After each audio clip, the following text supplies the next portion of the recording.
Assalamualaikum warahmatullahi wabarakatuh. Alhamdulillahi rabbil alamin. Nahmaduhu wa nasta'inuhu wa nastaghfiruh wa na'udzu billahi min sururi anfusina wa min sayyiati a'malina. May yahdihillahu fala mudhillalah wa may yudlil fala hadiyalah. Asyhadu an la ilaha illallah wahdahu la syarikalah, iyyahu na'budu wa iyyahu nasta'in, wa asyhadu anna Muhammadan 'abduhu wa rasuluhu alladzi rahmatan lil alamin. Allahumma shalli wa sallim ala sayyidina Muhammad wa ala alihi wa ashabihi ajma'in, amma ba'd. Ma'asyiral muslimin, hadirin jamaah salat subuh Masjid Al-Ansor rahimakumullah. Subuh kali ini kita akan menceritakan tentang Ashabul Fil atau pasukan gajah. Biasa kita mendengar tentang peristiwa penyerangan Ka'bah oleh pasukan gajah itu hanya sepotong-sepotong. Namun kali ini saya coba untuk menerangkan dari awal, sehingga kita sudah bisa menggambarkan bagaimana kondisi terjadinya peristiwa Ashabul Fil atau pasukan gajah di bawah pimpinan Abraha al-Ashram yang menyerang Ka'bah. Sebelumnya kita ke peristiwa di Yaman, di mana ada seorang yang bernama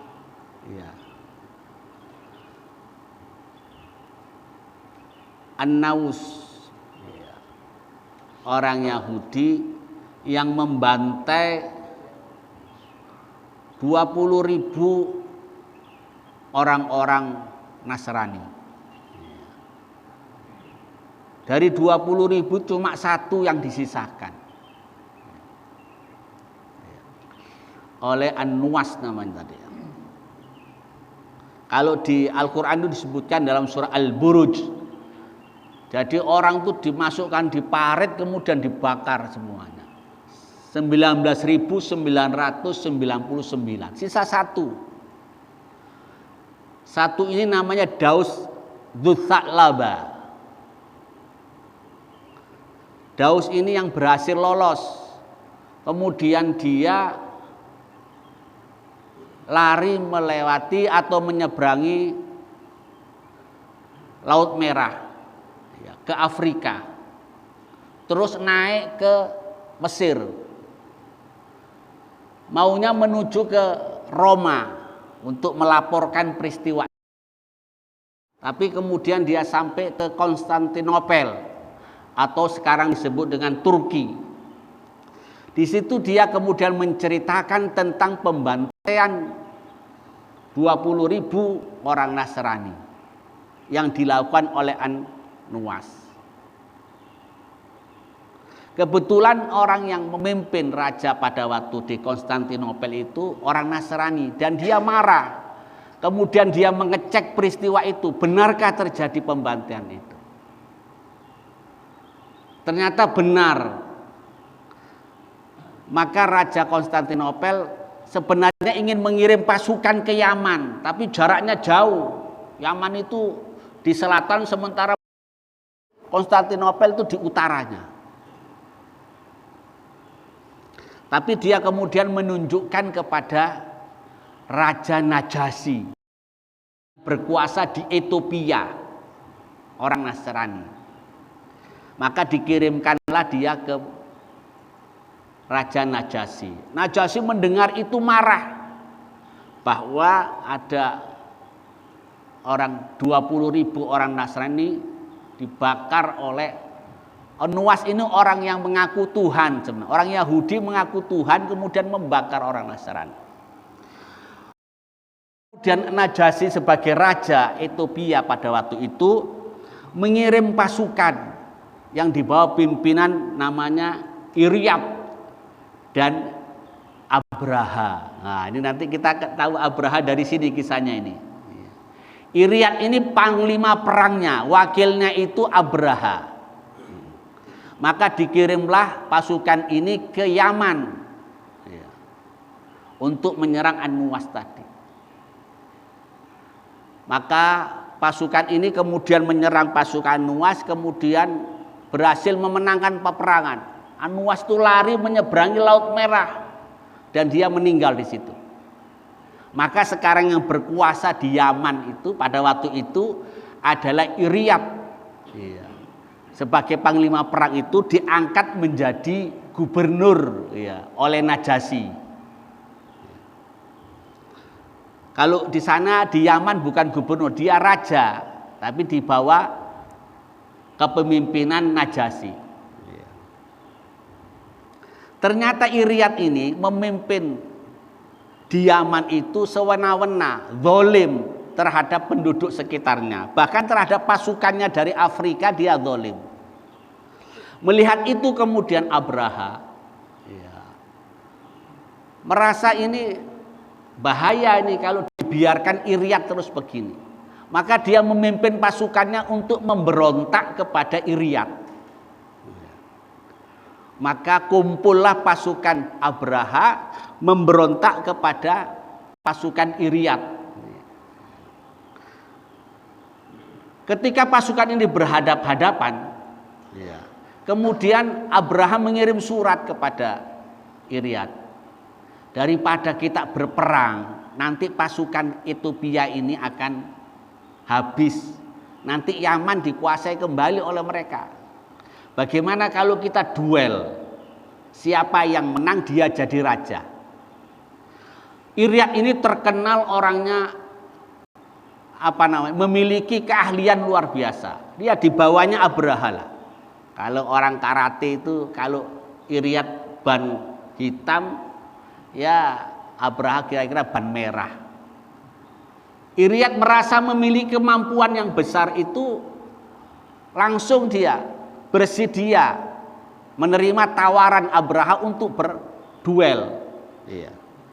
Akhirnya mereka berdua duel. Sampai kemudian hidungnya Abraha ini terbelah, kena. Makanya Abraha itu disebut Ashram, orang yang terbelah hidungnya Ashram. Makanya kalau dalam riwayat itu disebut Abraha al-Ashram karena hidungnya kena pedang. Jatuh Abraha. Sudah lunglai Abraha, tapi kemudian si Iryad ini merasa sudah menang, dia bangga. Tidak taunya dari belakang ditusuk oleh Abraha. Meninggallah Iryad. Maka yang berkuasa pada waktu itu adalah Abraha, menjadi raja di Yaman. Ternyata berita ini sampai kepada Najasyi, pimpinan tertingginya di Ethiopia. Najasyi kemudian bersumpah, demi Allah, ini orang Nasrani, tapi dia mengatakan demi Allah, saya akan injak kaki ke Yaman dan akan saya gunduli si Abraha itu sebagai bentuk penghinaan. Mendengar itu Abraha ketakutan, maka dia ngirim surat kepada Najasyi. Dia ceritakan tentang kezaliman si Iryad tadi. Begini ceritanya, begini ceritanya. Sebelum ngirim surat itu, Abraham menggunduli rambutnya, kemudian ngirim tanah Yaman, dikirim dengan otak bersama dengan rambutnya ke Najasyi, ke Ethiopia. Kata Abraha, untuk melepaskan sumpahmu, ini aku kirimkan tanah Yaman, kemudian rambut saya yang gondol, kamu silakan injak tanah Yaman itu supaya kamu lepas dari sumpahmu. Begitu mendengar informasi dari Abraha tentang peristiwa peperangannya dengan Iryad itu, terima, Najasyi masuk akal juga ini. Akhirnya bebas dia, tetap jadi pemimpin di Yaman. Kata Abraha, aku tidak akan memberontak. Yaman ini masih tetap dalam kekuasaan Anda, wahai Najasyi. Iya. Tapi hadir rahimakumullah, dulu ini kan belum ada HP, belum ada komunikasi. Abraha itu masih merasa ketakutan luar biasa dengan Najasyi. Jangan-jangan nanti Najasyi ngirim pasukan perangnya untuk nyerang dia di Yaman. Akhirnya Najasyi itu membuat gereja besar, namanya Qulais. Sekarang itu kalau di Yaman masih ada sisa-sisanya itu. Dia bangun gereja besar untuk menyenangkan hati Najasyi. Dia kirim surat bahwa dia membangun gereja besar namanya Qulais, yang nanti seluruh orang-orang di sekitar Arab itu supaya datang menyembah atau ibadah di gereja Qulais itu. Yaman itu Bapak sekalian, kalau di tempatnya dia di selatan sini, sementara di atas ini Mekah, di atasnya lagi Madinah. Dia berbatasan dengan Laut Merah. Yaman itu satu hamparan lah, kalau dengan Arab itu satu hamparan, cuma dia di selatan Yaman itu. Dia kirim surat ke seluruh orang-orang Arab untuk datang ke tempat gereja yang dia bangun besar itu. Nah, kebetulan hadirin rahimakumullah, surat ini sampai juga di daerah Mekah. Ya. Di daerah Mekah itu ada namanya Ahlun Nasi. Ahlun Nasi ini, kita ke Ahlun Nasi dulu. Ahlun Nasi itu juga diceritakan oleh Allah dalam Al-Quran.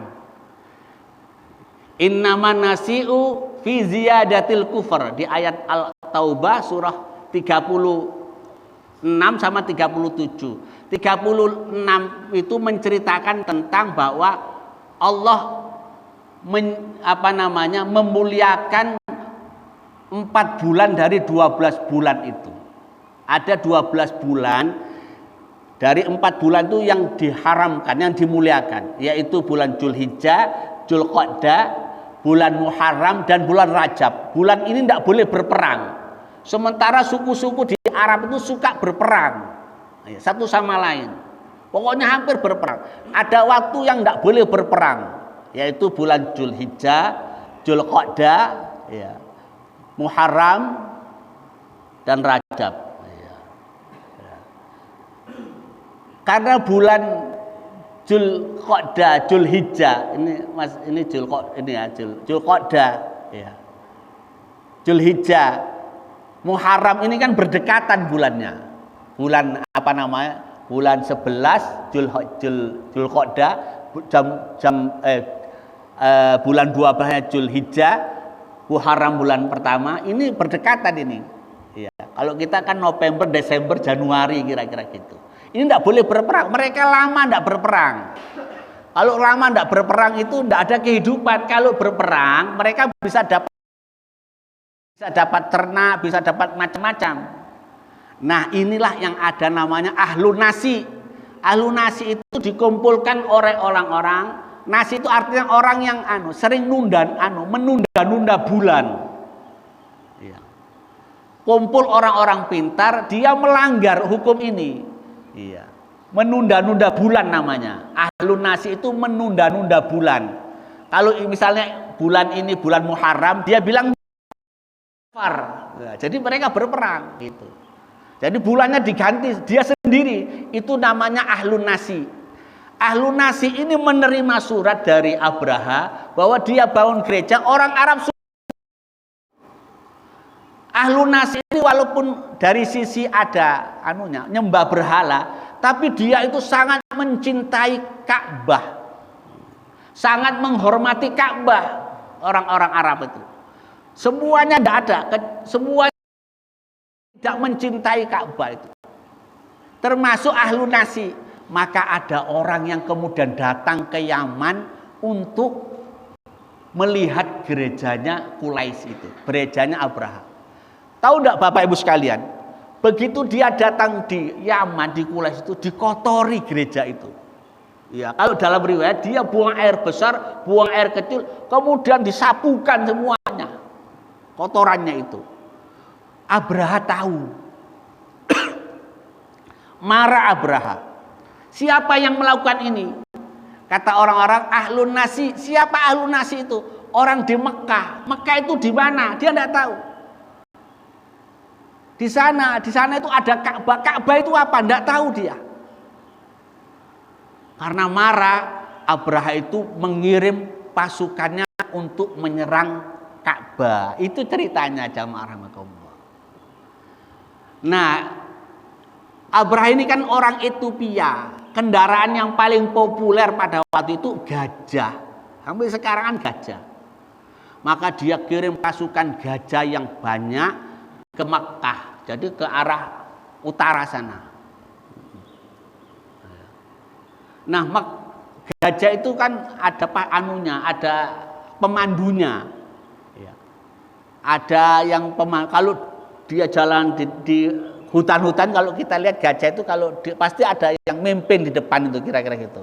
Kalau belok kanan, lurus. Pokoknya kalau masuk sungai, masuk semua, gajah itu begitu.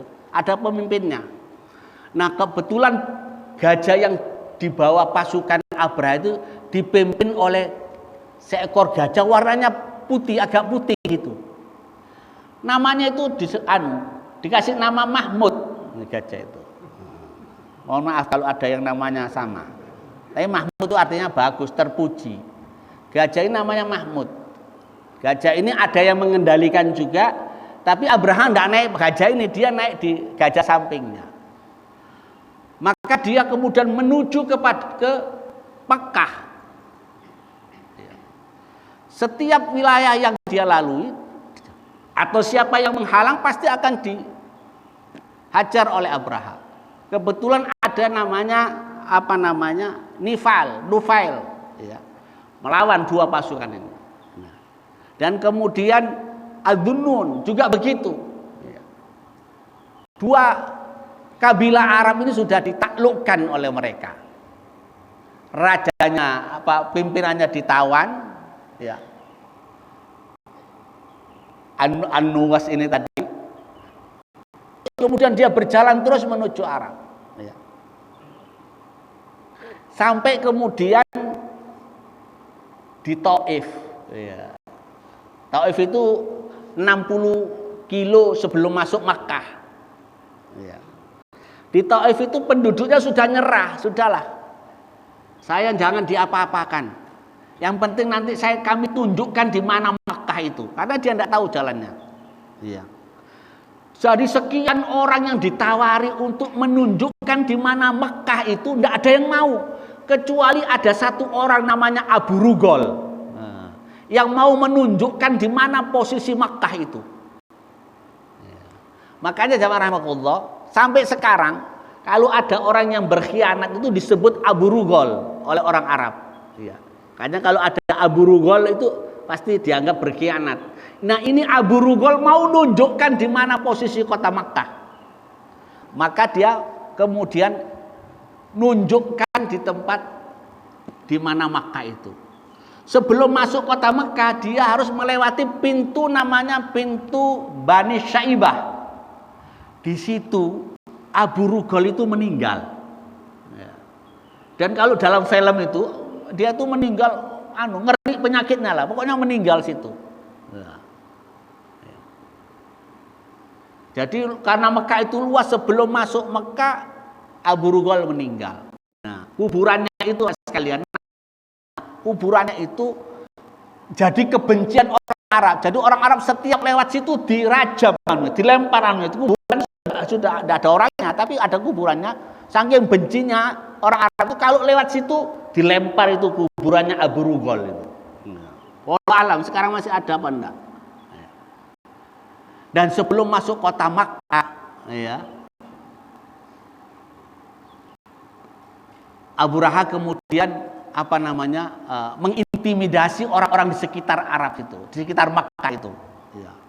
Maka semua orang diambil, disita ternaknya, hewannya, termasuk ternak milik Abdul Muthalib,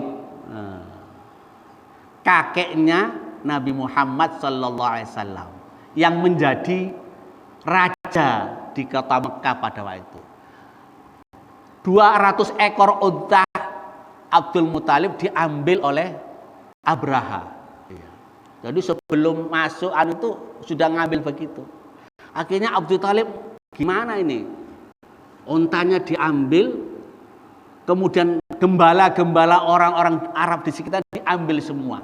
Ya. Akhirnya Abdul Muthalib berunding dengan Abraha. Abraha ini orangnya tidak mau diajak berunding, susah ketemunya. Gimana cara ketemunya ini? Ya. Akhirnya dia kenal bahwa ada yang kemarin ditawan, ya, namanya An-Nuwas itu ditawan oleh Abraha, itu yang mau diajak komunikasi karena dia kenal kan, semua orang juga kenal Abdul Muthalib itu. Begitu diajak berunding, kata An-Nuwas, oh saya kenalnya dengan Unais namanya. Unais itu yang mengendalikan gajah putih itu tadi. Iya. Karena saya waktu ditawan dalam perjalanan itu, saya sempat ngobrol, sempat dekat lah. Akhirnya dia komunikasi dengan Unais. Unais ngomong dengan Abraha, akhirnya ketemu, disepakati. Abdul Muthalib ketemu dengan Abraha. Abdul Muthalib itu terkenal orangnya berwibawa, gagah dia memang. Ya, Raja Arab gagah. Ketika masuk di kemahnya Abraha, karena Abraha berkemah dulu di sekitar Banu Syaibah sebelum masuk Makkah itu, sebelum masuk Ka'bah. Ya, belum kelihatan Ka'bah. Begitu dia masuk di kemahnya Abraha, Abraha melihat, oh orang ini berwibawa, sehingga Abraha itu ketika Abdul Muthalib duduk di lantai, dia ikut duduk di lantai. Iya. Padahal sebelum tidak mau ketemu dengan orang. Kata Abdul Muthalib, kau yang mengambil 200 ekor untaku dan gembala orang-orang lain. Iya. Kalau kamu mau menghancurkan Ka'bah silakan. Tapi kembalikan 200 ekor unta saya dan gembala orang lain. Mendengar itu Abraha marah. Saya memandang Anda itu berwibawa. Anda tidak mempertahankan Ka'bah, tapi ternyata mempertahankan ternak Anda yang saya sita. Kata Abraha, ini sebenarnya kode. Kata Abdul Muthalib, kalau ternak saya itu 20 ekor unta milik saya. Ternak-ternak lainnya itu milik orang-orang di sekitarnya. Kalau rumah itu, Ka'bah itu ada pemiliknya, ada yang jaga. Gitu. Abraha masih belum paham dengan maksud ini. Kata Abraha, baiklah, ternaknya dikembalikan, semua orang di sekitar Ka'bah disuruh keluar dari situ. Maka orang-orang kemudian menyaksikan dari atas bukit-bukit itu bahwa Abraha mau masuk ke kota Makkah, Ka'bah. Ketika melihat Ka'bah itu, ya, tiba-tiba Mahmud, pemimpin gajah tadi duduk. Tahu enggak sebab apa sebabnya Mahmud itu duduk? Ternyata An-Nuzum yang tadi ditawan itu lepas dari tawanan, gantung di telinganya Mahmud dan bisiki Mahmud. Katanya begini, yang An-Nuwas itu yang ditawan itu. Wahai Mahmud, ini adalah rumahnya Allah. Ubruk itu suruh duduk kamu. Ini rumah Allah, ini rumah kemuliaan. Ubruk. Maka gajah itu duduk. Tahu enggak Bapak Ibu? Karena pemimpin gajahnya duduk, semuanya duduk. Gajahnya itu dipaksa berdiri tidak mau. Dipaksa benda. Kalau dihadapkan ke Yaman, dihadap pulang dia mau berdiri dia.